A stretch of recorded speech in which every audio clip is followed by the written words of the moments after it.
So the CFPB did something, but it was actually undoing other things. So ultimately, we're not really sure what it means. And unfortunately, I feel like we've had to feel like that a lot lately. But in May, the CFPB withdrew 67 different policy statements, interpretive rules, advisory opinions, and other guidance documents.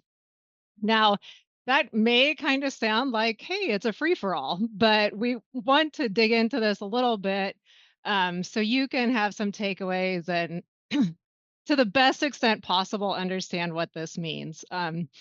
First off, the first thing that we want to make sure everyone understands is that the CFPB noted the withdrawal of these documents is not necessarily final. They're actually in the process of reviewing them all.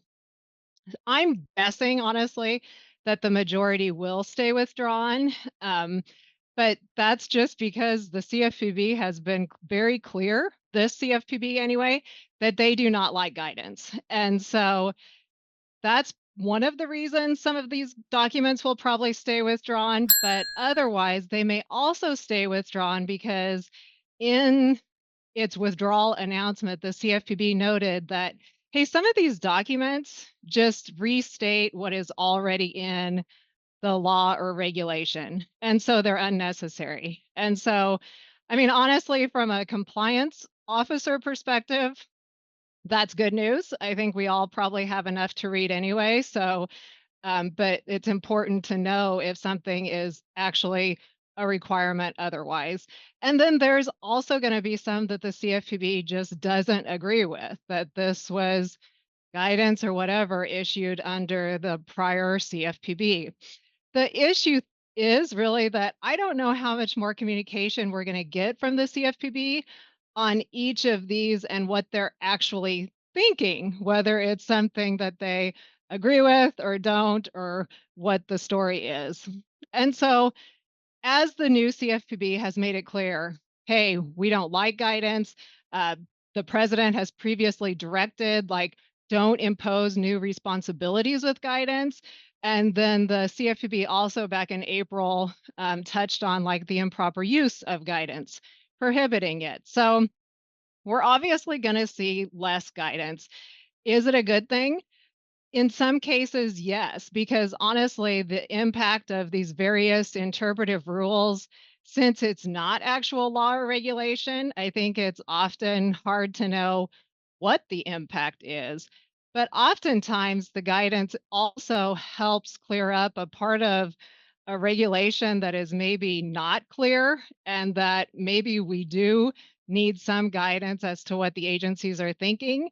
And so that's something that we can probably anticipate seeing less and less of. And let's face it, regulators are able to issue these guidance documents a lot quicker than making a change in regulation. So if it's something that they're not liking and they're seeing, it honestly is helpful for us to have that guidance. So what is the impact today for what the CFPB has done here? We would say don't make any big changes, because as soon as you look to one of these documents and say it's withdrawn, we ultimately don't necessarily understand what the CFPB's thinking behind the withdrawal was. And we also haven't necessarily heard from other agencies. Now, if you're in an exam and a different regulatory agency, I don't think they should be pulling out withdrawn guidance and saying, hey, look here. But it's also something, if it's not otherwise clear, realize they've been examining under these different opinions and everything else for years. And until they have something that says, hey, we're not following this anymore, I don't think they will probably be throwing at least the concepts and ideas off to the side. So with the withdrawal of these documents does not necessarily mean that the ideas or the concepts behind them are dead. Um, the states and courts will likely have a bigger say. We've already seen that happen. And honestly, we already saw some of this shift to the courts with the Chevron reversal.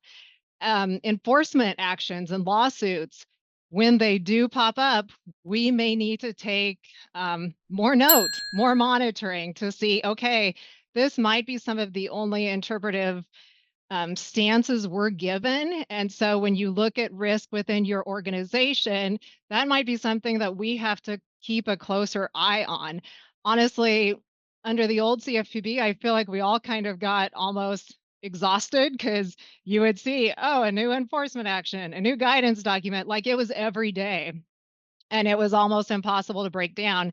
Now, I think when we see those, we probably have to take note and make sure that we understand the concept behind the issue.